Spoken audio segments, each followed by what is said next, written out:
Ladies and gentlemen, it is late night on a Tuesday night. My friend Blake Sticker, hardest working man in show business, has showed up, and he is going to bless us with his tale of heroism and overcoming the world to become.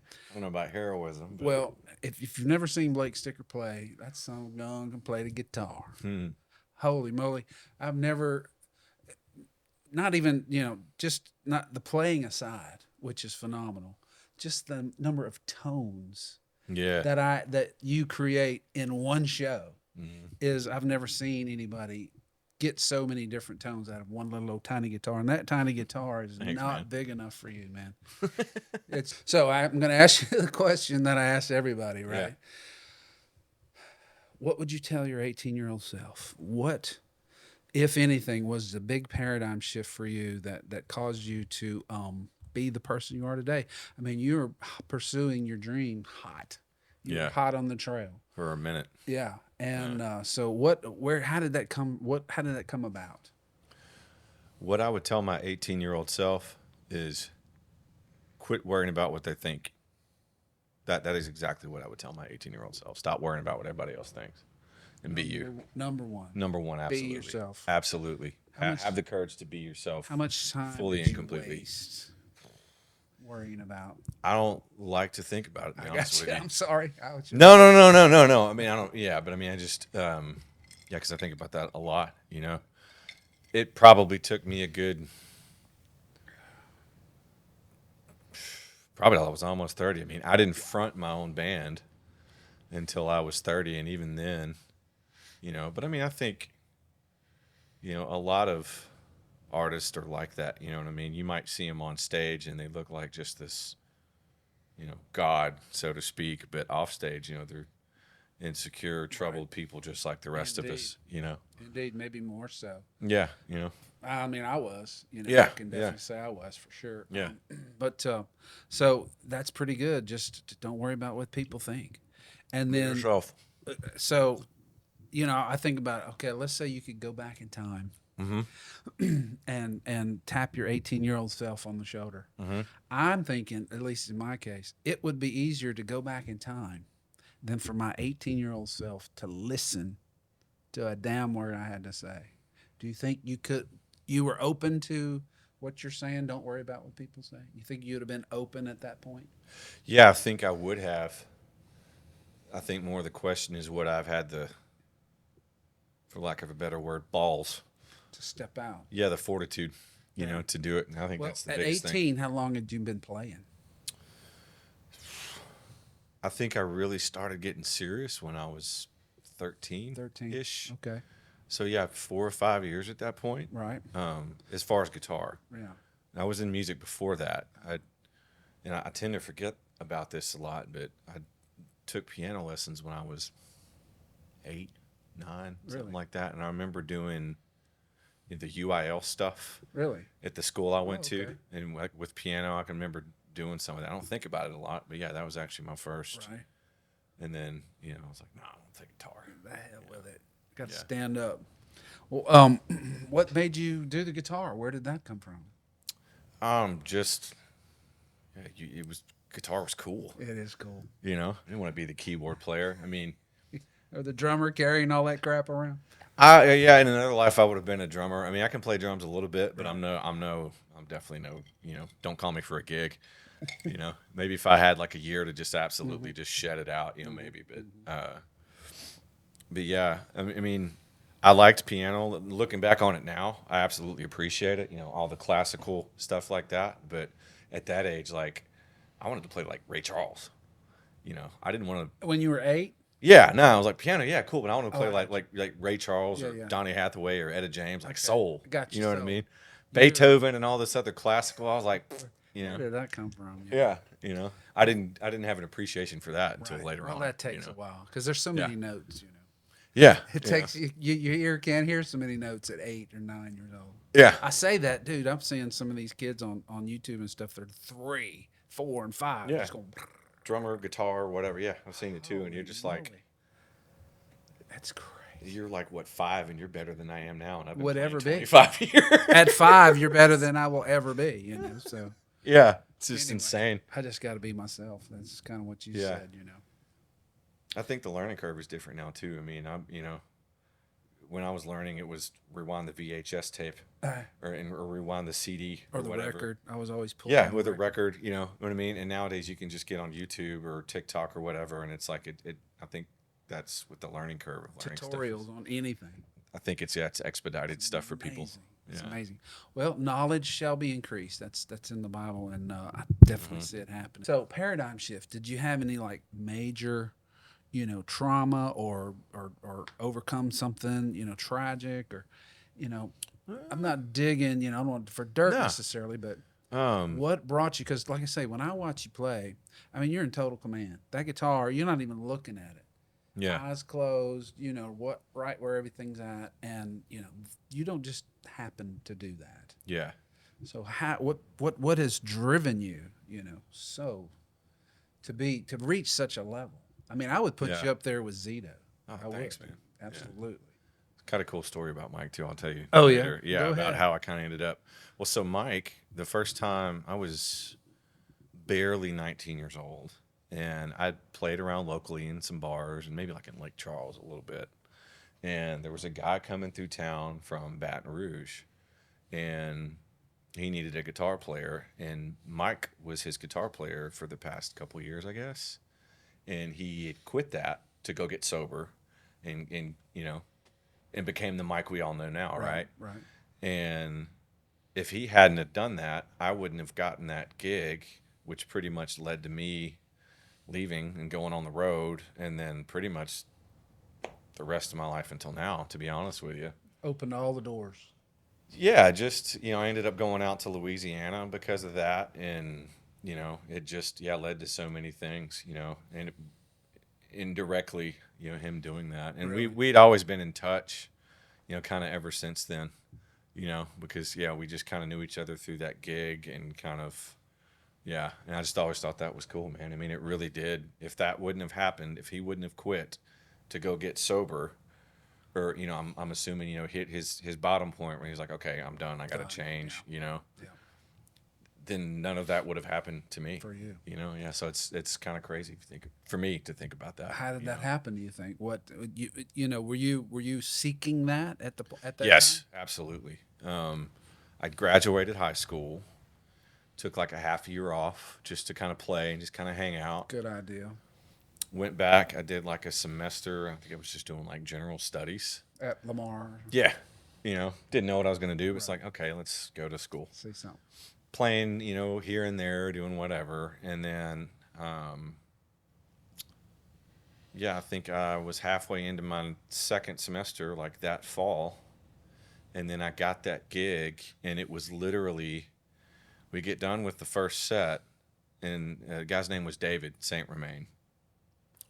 He ended up going on like Nashville Star and all this stuff. It's been a while ago, but I mean, he was definitely like up and coming, and like he was just blown away. Like, dude, like she was sending me a guitar player. It was the booking agent that would like got us hooked up. It was like, I wasn't expecting this. And by the end of the first set, it was like, hey, I've got a gig in Mississippi next week. Can you go? I was like, yeah, sure. And then by the end of the second set, it was like, well, what are you doing for the next month? And then by the end of the third set, it was like, do you want to just join the band? Sit in a van. Yeah. And so pretty much I went home and just was like, okay, yep, I'm out.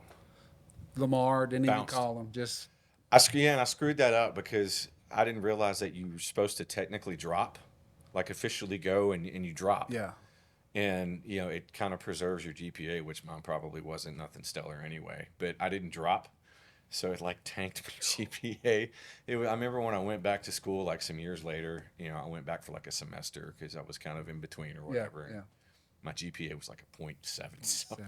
it was so bad. But no, I dropped, took off. Yeah. And where'd you go? I think probably for the next year or so, it was a lot of regional stuff. Louisiana. I mean, I pretty much was all over the state of Louisiana. Name it, I've been there. Except maybe New Orleans. No, but I did do some stuff on Bourbon Street, in between stuff. Yeah. I remember the first time we left, he picked me up in Beaumont literally from my parents' house. I mean, I was so young, I was still living at home. Right, right. And we went to somewhere in North Nevada, like Elko or something, to some Okay. casino. And then I was gone for 3.5 months Bam. straight. Yeah. Just Yeah. playing all over the place. Totally digging it. Loved it. It was where you were A supposed little to be. homesick, I remember, after Yeah. like a month or two. Sure. You know, because it was my first time really away Right, from right, home. right. But yeah, loved it. You know, playing 4 and 5 nights a week, and just that's what I signed up for, to travel and play my guitar. You know, yeah, I was happy. That's cool. Mm-hmm. Finally, you finally found your niche. All right. Well, that's a pretty good paradigm. And then, dude, Yeah, you hitting it pretty hard now. yeah, Talking to Kenneth Turner, and he said y'all are working on an album, Peace in the Chaos. yeah. We kind of came back, and we're taking a few tracks off of. We've got 3 releases out. The first one is an LP. I think there's 10 songs on it, or 12 songs, and then the second That was a is couple of years ago, wasn't it? 2013. It was over 10 years ago. Yeah, yeah. No, almost 10 years ago. I think we Wow. released it in 2015. Holy moly. Yeah. And then we did an EP a few years after that. There's like 5 songs on that. And then a few years after that, no, more than that, because COVID got in the middle of all that. And then when we finally got that done, yeah, we did like 2 EPs. It was probably 10 or 11 songs total, but we split it up into 2 Who EPs. is Peace in the Chaos? It was, when we started, it was myself, Lynn Saunier from the Saunier Brothers in Atomic Opera, and Poundhound, Doug Pinnick from King's X, I've and heard then of Ken Okay. Turner, and yeah, and then COVID happened. Lynn and us parted ways, and then we did one show after that. And it was me, my friend Aris Pouncey, and my buddy Jack Chisenhall from Pouncey. San Antonio. We met when we were recording our 3rd record, and they're all from San Antonio. And we dropped the 3rd release, and we did like one show, basically like a record release. And What? they kind of basically subbed in. So, what would you tell a young man in your position when he was 18? What would you tell him? You see the hunger in his eyes, like you had it. Just anyone Have or it. myself. Well, okay, yourself. You said, but you said don't worry about what people think. But would you have started? I mean, would you got to have the road experience? You have to have that. Yeah. But would you have recorded earlier? Recorded differently? Yeah, I would have not worried. I wouldn't have been so much of a perfectionist, and I would have had more confidence in what I was doing, and yeah, and just let it hang out more, so to gotcha. speak. You That know, makes sense. No, I totally get that. definitely would have done some things sooner. Right. You know, I don't like to say regret. No, don't 'cause say that. I try not to, but you know, everything happens for a reason. Right. Yeah, That's right. I would have just have some more confidence, let it hang out a little bit more. I gotcha. You know, don't second guess yourself so much. There it is. Yeah. There it is. You just slowing yourself down. You're Yeah. just getting in your own way. Yeah, you're better than you think. That's You know? right. Yeah.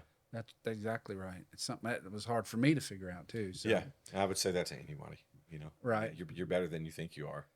You know, Well, you do know, it. where's Dad in all this? You know, my dad he was into it, and he would come to the shows, but it was always he always tell me what I did wrong. Never tell me what I did right. So Was your dad a musician? no, but he just loved the whole But he knew music. thing. Yeah. And he would come to all of our shows. And like I said, he'd get so excited, you know. But he was always saying, well, you should have done this and you should have done that. I was like, well, what did I do? Anything right? You know, when I was 18, 19, 20.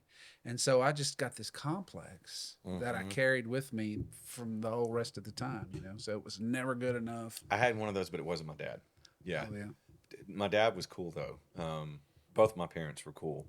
The only time they ever like worried about what I was wanting to do, I think I was maybe a freshman in high school, and I'm like, no, I'm playing music, and I think it maybe just worried them a little bit that I didn't want to go to school or anything like that, and I think they had some concerns. Did they go to college, your parents? My dad did. My mom never did, but my dad did, and he was actually like one class shy of his MBA. Yeah.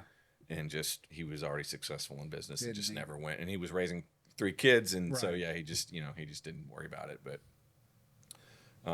once I got a little older and I was starting to do gigs and like make money, you know, I think they stopped. You know, they didn't worry quite as much. Yeah. You know. Well, they must have seen it in your eyes that you were totally digging it. Yeah, and then they definitely knew that I was talented, and they supported it. I was so lucky with that. Oh yeah, Because they supported the absolute hell out of it, and that's good. yeah, That's good. yeah. Well, all right. So, I'm looking at flux capacitor. I hadn't heard of the flux capacitor in probably 30 years. Yeah, And in the past probably week, I've seen the reference to the flux capacitor at least 3 times. really. So I'm wondering what's going on with the flux capacitor now. Oh, So it was my favorite movie when I was a kid. Yeah, Back to the Future. absolutely, all three of them. And there was a website that somebody hipped me to, $6shirts.com. You can literally go on there and just get all these funky, cool T-shirts for like $6. And yeah, this was one of them. I was like, oh, gotta have that one. Flux capacitor. Yeah, gotta have. I mean, the ringtone on my phone is Power Love. Oh yeah. Huey Lewis. Yeah, if my phone rings, I think I've got it on silent. And then when I get a text message, it's the little ring sound from the movie. Yeah. You know what I mean? I do. Yeah, yeah. So yeah, That's funny. I'm definitely a Back to the Future nerd. Big fan. Well, Yeah. so what's next? I mean, what's coming up next for you? I mean, just what's how do you shake your money maker in such a way you can make some money? I mean, Yeah. I mean, I've been lucky around here, and the area supports local music really good, and there's a lot of gigs to be had. And I'm considering relocating just for a bit, though, just to see how some things go. Right. My friends in San Antonio. gotcha. My buddy Jack has a lot of really cool stuff going on. He had a guy, his name's Danny Ocean. He's from Venezuela, huge artist. He was in his studio last week, and he was the week before. He was working with Joe Rogan's daughter, Oh wow. who's a pretty incredible R&B artist. Really? And I'm drawing a blank on her name right now, but yeah, he's going to be working with her. And I was hearing that she needs a band, Here So we go. yeah, so I mean, and Jack's got a really really tight studio out there, and there's a cool group of guys that I've kind of made feel friends with and they're all just incredible musicians. Right. And yeah, so I'm gonna go hang out for a bit. That's and a good idea. See what happens. I think that's a great idea. Be back and forth, but yeah. Sure. You can still do gigs over there, Yeah, yeah. There's a good gig scene, I'm and sure. it was probably a month ago. I was heading up just for a visit and scope out a couple of spots to live. And my buddy Ponciano, he's an artist over there, and called me up. He's like, "Hey man, I know you're in town. You want a gig?" It was like already popping off. Like, here's your sign, But yeah, it's pretty cool over there, and it's not like Austin. You can afford to live over there, Right. In San Antonio. So I got a buddy lives over there. He probably could help you. But hell, you sound like you've already got a padre over there, a cadre. Well, we would miss you for sure, but man, you got to go. You got to go. Where yeah, just for a opportunity bit, just to see. After the chaos, let's see, when was that? That was 2020 or in 2024. So this is probably late 2021, 22. Everybody's kind of getting back in the swing from the COVID thing, and we did that one show with Peace, and then released the rest of it, but there wasn't really anything happening, and it was just too tough to. I don't think a lot of people. I know you can relate to this. A lot of people understand like how difficult it can be in a band. It's not just peaches and cream and rock and roll. It can be work. And, Yep. And there was just a lot of logistics and just other stuff going on, and it just kind of. Yeah. And I ended up getting an offer to go do another touring gig with the Zydeco artist, and so I just was like, so you can play Zydeco too. Yeah. Yeah. Yeah. Well, I mean, playing blues and all that stuff the way I do, Yeah. just lends itself to that. And I've always gotten calls to go do all that kind of stuff. Wow, Yeah. That's cool. Yeah. And so, yeah, Peace was kind of just like, eh. And I think at that point, just with the way some things had gone, I was just kind of ready to shift gears. Yeah. Let me go do this for a little bit and do some traveling and do some cool stuff. And and then I'll just, Well, you were just went on a little tour here, a month or so ago? Yeah, we went up to, the East Coast, Connecticut, Rhode Island, upstate New York, and Maine. Doing what? Playing with C.J. Chenier, Zydeco. Oh, okay. Yeah, he gets around, man. Wow. It's Clifton's son. That's a lot of freaking gigs. Yeah, yeah. He's probably still going. Oh, yeah, yeah, yeah. His normal guy, I was with him for probably 9 months, 8 or 9 months. And this was, again, like right after COVID and things were starting to just kind of pick back up. And I was thinking, okay, maybe he does 1 or 2 gigs a month or whatever. It's like, no, he stays really busy and he Like, goes all over the place. how many gigs a week? Um, it just depends. Like he would have like maybe a one off or maybe like 1 or 2, and then he'd have like a run like where we'd go up on the East Coast and there'd be like 4 days, Wow. and then we'd come back. Yeah. We went to Hawaii a few months after I'd been playing with him, and it Who's was paying for all these? the this promoter. travel? The Oh, promoter. there's a promoter. Okay. Yeah, brought him out, and we had like 5 gigs out there, and it was like literally get up. It was cool being in Hawaii, but I maybe had total of about 16 hours where I could actually just like, okay, let me go to the beach and go check it out. The rest of the time it was get up, get on a plane, fly to the next island, do the show, Good and then, Lord. you know, You brought yeah, your it's guitar fun. with you, and Yeah. Oh yeah. sure. Just grab a guitar, And then they get on have a an plane amp there, and everything's yeah, backlines there. they had all the back line, and I'm just guitar player Yeah, on that. So good. I mean, I literally Plug and play. had that, and I had a little dirt box, and just that was all I had, and a tuner. Right. That's right. all I had. That's all I needed. Dude. Yeah, it was fun, man. I was gonna say that's a Jet setting with a guitar, dude. young man's dream right there, man. Oh, Just absolutely, traveling man. light, fast Absolutely. and furious. Absolutely. Totally digging it. Yeah, yeah. That sounds like a lot of fun. It was, and I'd always wanted to play like like real Zydeco. Yeah. That's pretty much as real as it gets. That's with pretty. CJ. You don't just listen and play Zydeco. That's a whole nother You gotta language be, almost. yeah, in the rhythm and the groove of it. I mean, in his band at the time, um, my buddy Buck on the drums, and my buddy Joe Witt on the bass. I mean, those two together were just insane. I mean, they knew Zydeco, they knew that groove, but I mean, they were also, I think Buck was like drumline in high school and all this stuff, and Joe was just, man, he was ridiculous. A lot of the gospel vibe, and those guys. The first couple shows, I was like, okay, I need to get Caught up. I need to get up on it because these guys are tight, and these guys are, and it's fire every time. It is. Really? They light it up, dude. Wow. Yeah. Yeah, it was a trip, man. I'm getting chills thinking about Really? it. So the guy that sings or whatever, CJ. He's the Yeah. What are the He plays the accordion. and sings. And yeah, not a French accordion like Joel Saunier or like Wayne and those guys, but it's like a big, the big old school. Big giant. Yeah, I can't remember what the differences in the names are, but yeah, it's the big chromatic accordion. When it was just me, I ended up getting a setup where I brought my little Strom and Leslie pedal, so I would just kind of like play organ, Really? and to give an organ vibe. Okay. And then, yeah, pretty much. Other than CJ, I was the only other lead instrument. Right. So if he wasn't taking a ride, he was throwing it to me. Right. And the first couple of gigs, I think he was like, okay, this dude, like, he got into it. We started, yeah, it was cool, man. That's cool. good. That's fun. Zydeco, I wouldn't have thought Connecticut. They love it up there. Yeah. They absolutely love it up there. They've never heard it, or it's rare or whatever. Yeah. The first time I went up there, I was 22. I went with a guy named Big Red in Playmakers, and he would do a lot of reggae stuff. He would do Zydeco, but then he would do reggae. And yeah, we went to a bunch of festivals up there, and yeah, I mean, it's a thing up there, man, and they treat us like kings. It's awesome. That's great. Yeah. Was it Donatello? I was talking to him at Guitar and Banjo the other day, and he said he was watching some random YouTube thing, and he said you showed up out on some beach or something. Oh yeah. Yeah, he said some guy was asking everybody some question, and he said, "Oh yeah, no, that was "Yeah, out." were you?" Yeah, I was out.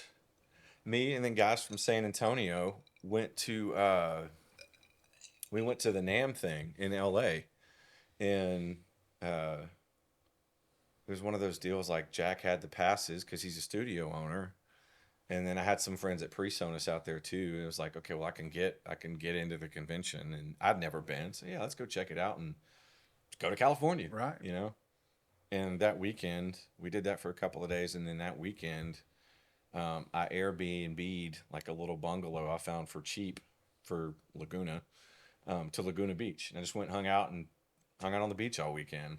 And like the first day I was walking and it was this guy, and I can't remember his name, but he was doing a thing, and it was if I remember right, it was teachers should teachers be armed or not, in for schools, Wow. like should teachers, if they had the option, to train in uh to and be able to do that. Yeah, and he was asking that, and he was like, "Would you want to talk?" I was like, "Yeah, absolutely." Why not? Yeah. He must not have known you were from And Texas. when it was something along those lines, and he was like, I guess he was asking, I think he was asking me how I felt about it or whatever, and I was like, yeah, look, I get people's things with guns, but I mean, yeah, it's like, dude, I mean, these are kids, Yeah, you go to any government building and look at it, and I'm like, that's dude, right. these are our children, That's right. and That's it right. takes a wolf to protect from other wolves, and it was something along those Yeah. lines, and I remember, Okay. yeah, I wish I could remember the guy's name now because he had a huge following. Oh yeah. I had no idea who he was. It was just a guy Right. on the beach walking around asking Around questions. with a microphone and Yeah, and I was stuff. just walking around getting sun, man, hanging out, Yeah, checking that's it out. cool. Yeah. You just never know where you're going to run into. But did Donatello tell you that he saw No, you? no, he didn't. He anyway. That's crazy. Yeah. Anyway, so all right. Well, dude, that's pretty intense, man. Sounds like what you're going through is pretty intense, but totally digging it. Yeah, Completely it's been a digging it. wild couple years, in a lot of ways. But Yeah, yeah, I mean that's life. it is. You roll with it. You roll with it. When it comes, you got to go. Mm-hmm. You got to roll with it. So, Mm-hmm. um, so what? Hard to make predictions. Mm-hmm. What's coming down the pike for you? So, but do you see yourself doing this say for the next 10 years? Music? Yeah, Oh, absolutely. Until I'm dead, dead. dead. I've had moments, because I think anybody, no matter how much they love something, you can get burnt out on it Sure. if you're doing it all the time. Yep. And it's good, you need to take a break and get away from it, recharge, and you come back with a fresh perspective and stuff like that. I mean, so I have moments like that, and I've probably been going through that for probably a while now. I'm just kind of like, I'm not really writing. I'm just kind of hanging out, Right. playing Call of Duty with the boys, working the day job, putting a little bit of money back or whatever. Right. But See, so a lot of guys are, I'll get back to it whenever when I'm ready to get back to it, or when something strikes, I'll know. You'll know, right, right. and you'll go do it. Well, you have the luxury of being able to choose, because you Yeah. have a little side gig going. So, Yeah, and I think that's kind of the way of the world right now. I mean, so many people have, even with full-time jobs, they have a side hustle. And for a minute, I know last year, it was basically like I was gigging so much. It was like having two full-time jobs. yeah. Once I finally, because I was getting so just like spent, and it took a professional basically telling me like, you can take it easy on yourself. You're basically working two full-time jobs. Yeah. And I was like, yeah, I guess I'm right. Yes, you're right. I thought when I I thought about the hours, I was like, yeah, okay. Yes, you're right. But that's a lot of people right now, man. What? Oh, you talking about Trying to survive. Yeah, just trying to survive. Right. And the Economy and, is. yeah. Things are expensive, and Who do you think's going to win? man, that's a rabbit hole because I feel like it should be Trump, without a doubt. But when you're on that sphere, I don't care if you cut this out or not. When you're on that sphere of those people in that realm of society and power and all that, some people would want to call it Illuminati or whatever. I don't, I wouldn't call it that or anything else. I'm just like that Right. sphere of people who run the world Right. and do all of that. There is so much stuff behind the curtain that people don't know about, people don't understand. And I don't put anything past anybody on either side, and I've gotten to the point where I'm pretty much just about an anarchist. And I think that has a connotation of being just like a vigilante, or maybe even a violence innuendo, but it's really not. It's just Self-defense, almost. I'm doing me, and everybody else leave me alone. The government, stay out of my business. Any politician, stay out of my business. If you're doing right, I'm leaving you alone. But if you come on mine, I'm going to, defend me and mine, kind of thing. But it's really more of the way I look at it. It's just like, I don't like any of them anymore on either side. I don't trust any of them. I don't like any of it. And taxes Oh and my God. yeah, I God, I they're don't like eating any us of it. alive on taxes, man. Eating us alive. It's insane. It's insane. What I don't have a problem with taxes, but when I see how it's spent and how Yeah. it's wasted on Yeah. both sides of the aisle, it just absolutely undoes me. Because you're working so hard and they're just Mm-hmm. wiping their butts with And you see how $100. rich politicians Oh my get when they get into office. Yeah, and the arrogance. They're living yeah, off my dime and the arrogance. yeah. They just don't care, you know.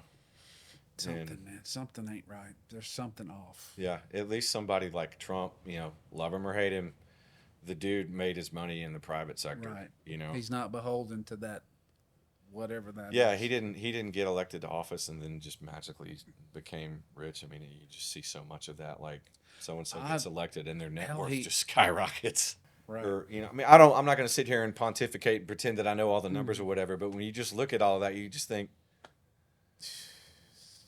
the hell with it. It's I just don't care anymore, dude. really I don't give a shit. I used to have, in the first days of the chaos, we got to be a part of this really cool documentary with some veterans, and it was these guys they were in the army and they were in the Korengal Valley, and I'm still friends with a few of them. One of them actually lives in the area. My buddy Blake Trahan and Jason Ebarb, big jujitsu guy, has a couple of places. He was the guy that was kind of helping put it together, and they used one of our songs from the chaos in the movie, and they used it, and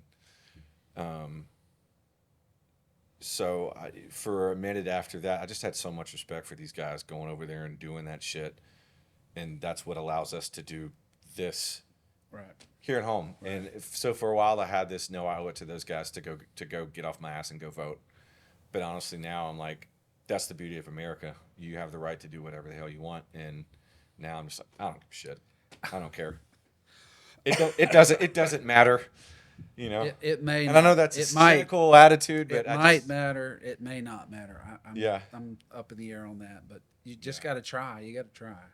yeah. You can't just give up. And I mean, I probably will this year, but I mean, it's because you're always, to me, you're always picking the lesser of two evils, but Well, that's just the nature of the beast. yeah, but that's just my own opinion, and I don't, besmirch anybody for who they're. I'm not one of these people that oh, you're voting for somebody I don't like. Fuck you, we're not friends. I'm not going to do that. Right. Dude. I saw so much of that, and I caught myself in certain instances of doing that. Getting drawn into that. in 2020, because nobody had anything to do except sit at home on Facebook Yeah. and be assholes to each other. And I got to a point where I just went and I had some other things really close in my sphere that happened with that, and I just went. It really turned me off with it, and I just went, you know what? Fuck that. I don't care who you vote for, whatever. I'm not going to be that kind of guy. We may disagree to the bone, but like, no, you're my bro, man. Let's go have a beer, Yeah. or I'll change your flat tire Why if I see can't you we on the all side just of the get road. along? I don't understand it. Yeah, it's just Why too can't much. we be friends? It's too much social media and trash news and just like I said, man, you'll get me going down the rabbit hole, sorry. bro. I'm no, you're sorry. good.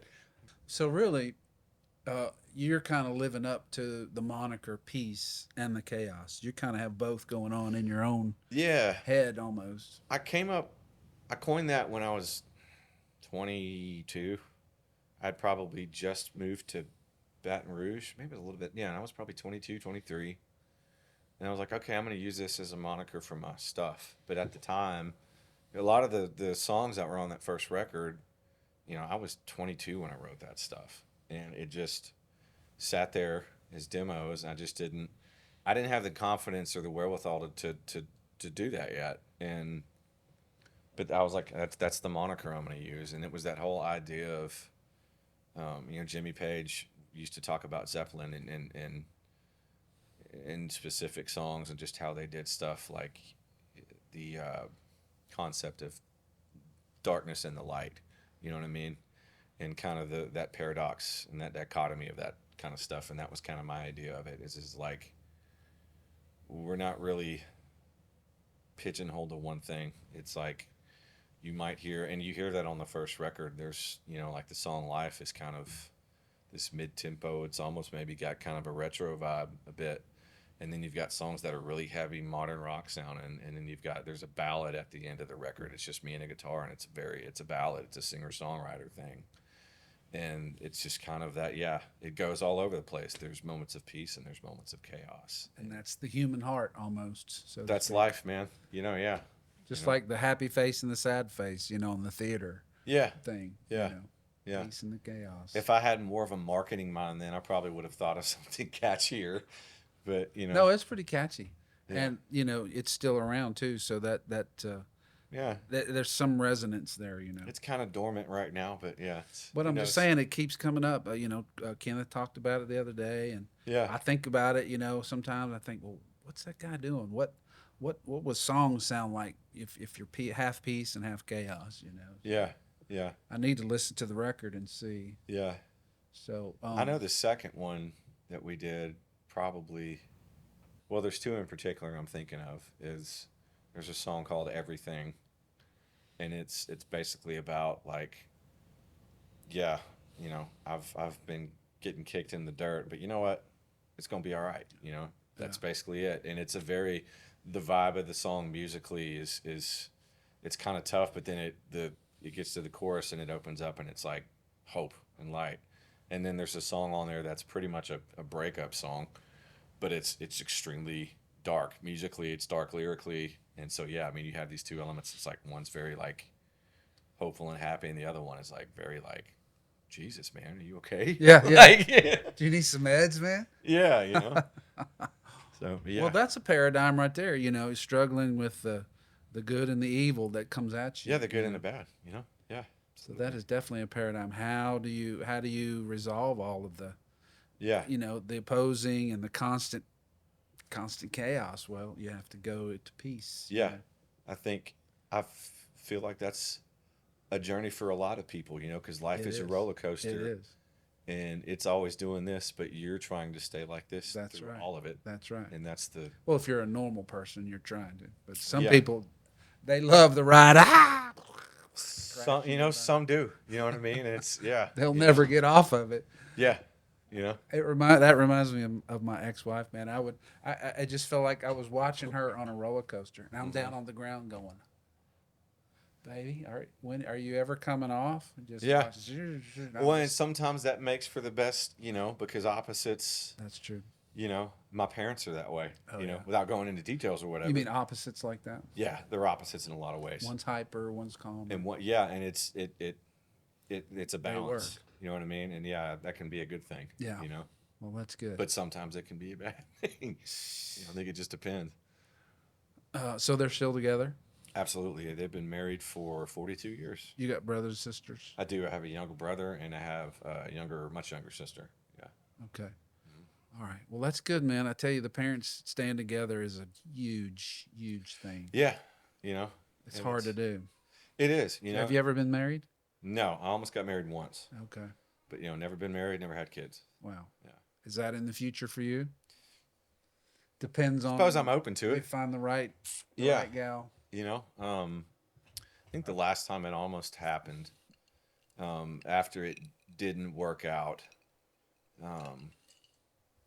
because that was right when the band started happening, and I was like, okay, I think I'm ready, and I'm going to step out and front my own thing and do all of that, and I wasn't ready to put down those ambitions yet. Right.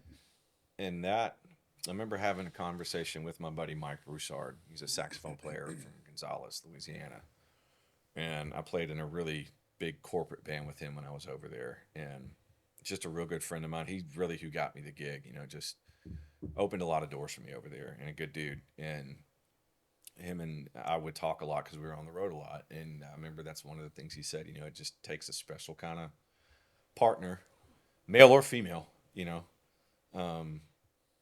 to to deal with that kind of lifestyle. You know what I mean? If you're even if you're successful and you're traveling because you're gone a lot and you're doing that, and if you're not successful, it's a grind, and it's not the It's kind of like the military, it's not the normal road for very everyone. difficult. It's very difficult. And I think after that I just kind of said, no, I'm just gonna kind of leave that, and I'm just gonna focus on this and not and nothing really came my way anyway. And because I just had a weird life, you know, odd hours and just weird, So I just really wasn't worried about it, I Right. just wanted to play guitar, Maybe it's down write the road. songs. Maybe that's down the road for you, you know. Yeah, I'm open to it, And then when you're ready, that's the best time to do it, not before, you know. Absolutely, So yeah, yeah, you still got some miles to go. yeah. Just feeling your vibe, you know. I remember about the time I thought I was going to get married. I had a lot of friends that I knew from high school that had already been married, got married young, and they were getting divorced. Oh man, So yeah, you're exactly right. God, that's such a mess. Yeah, It is such a mess, especially if you got kids. See, yeah, poor, yeah, you know, I feel sorry for the kids mostly in those situations. But yeah. so all right, so sum it up. Give me, can you give me a sentence? Can you give me two sentences that somebody listening, a young man listening, Mm-hmm. okay, a young person listening, could could take away and say, you know, he's right.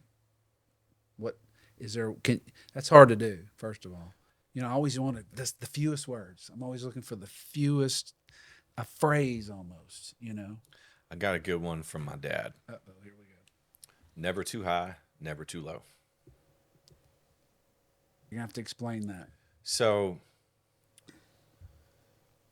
you know, I think as far as music goes, when you're younger and you don't know how things are yet, you definitely tend to have more dreams, more illusions of grandeur, which is not wrong. You know what I mean? Right.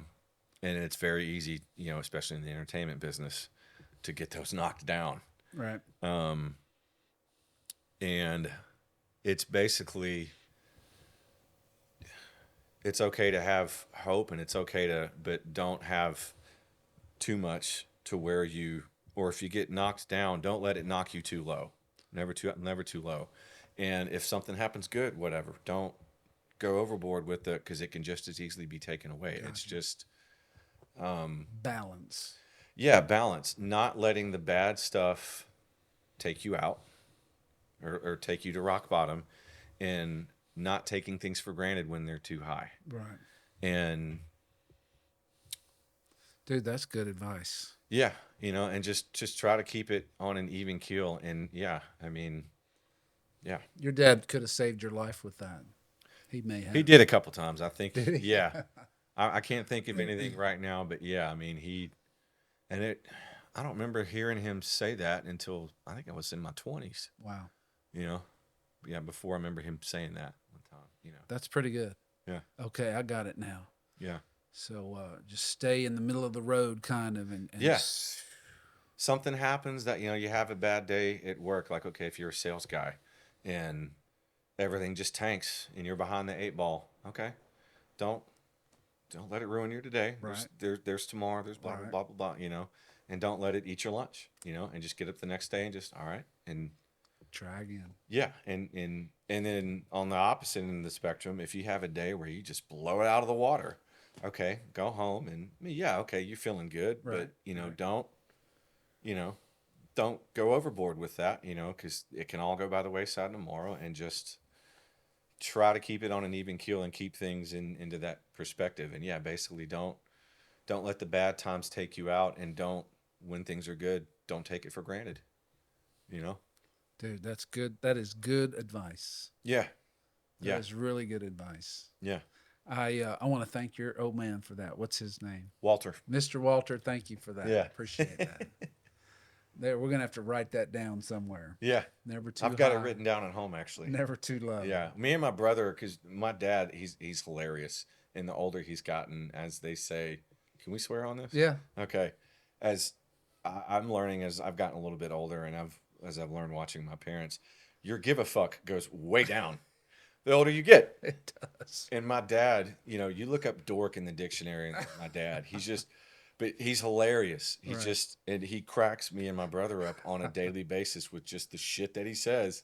And me and my brother have been joking for a few years now, like, we're going to write a book just full of Dadisms. Walter, you know, stuff he says riding in the car and traffic and just all of it because it's just it's just Well, classic see, stuff he's for us. he's been maturing too this whole time. He Yeah, hadn't just been dad and perfect, whatever. yeah. As he gets older, he's still working on stuff. So Oh, for sure. maybe Yeah, he's sort of the dish is finished. It's cooked and it's yeah, baked, and now he's yeah. presenting. I mean, my dad's always been one of those guys. He's very good in his own skin, very comfortable in his own skin, and good with who he is and all of that. And at 66 years old now, he's Wow. just like he just doesn't give a shit. Right, right. Whatever. He does, but he doesn't. Yeah, no, yeah, and I don't mean that in a negative I know way. He that. just, I could fall over of a heart attack tomorrow. Like he just doesn't, it's just there's no filter, Yeah. but in a good way, Right. Well, that's probably going to get more like that as he gets older. Yeah, yeah, yeah, and it's just, it's funny. That is funny. Yeah. All right. Well, that's pretty good. That's a pretty good summary right there. Ladies and gentlemen, Blake Sticker. Check out Peace in the Chaos. Are you on Amazon? Yeah, we are. We should be on all platforms. Spotify, Pandora. I can't remember all the rest of them. Right. I think we've got most of our stuff all on YouTube streaming. We've got some music videos out on YouTube, other places. We got a Facebook page. I have Peace and the Chaos. peace, like as in peace sign, Right. and the chaos. Right. And then if you go to the website www.peaceandthechaos.com, it pretty much just directs you to, I believe it's my Bandcamp page, but I've got all the releases on there, and I've got some of my own demos on there from Peace and from other stuff. Right. And but yeah, Apple Music, Amazon, it's all out there. Well, check it out on all those platforms, and if you can catch a live show, that's where you're gonna take it to a whole nother level because that boy could play the guitar. Trust me when I tell you. So, where's next? Where's you playing next? Let's see. Actually, tomorrow, I'm playing with my buddy Ethan Osborne at Red's Ice House in Beaumont on College. Right. Ethan's a killer young artist.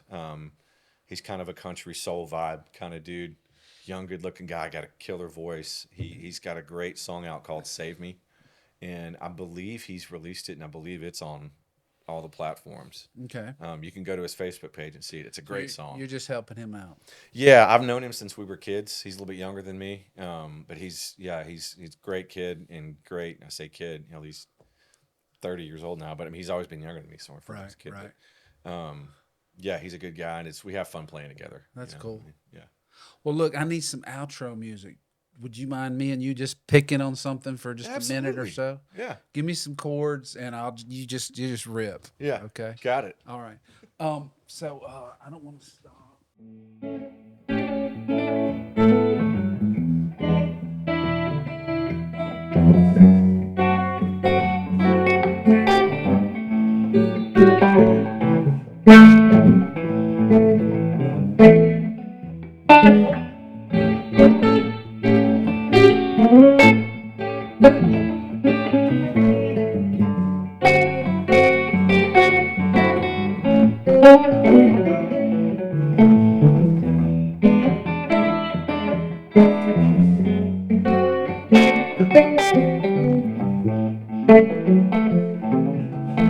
Thank you.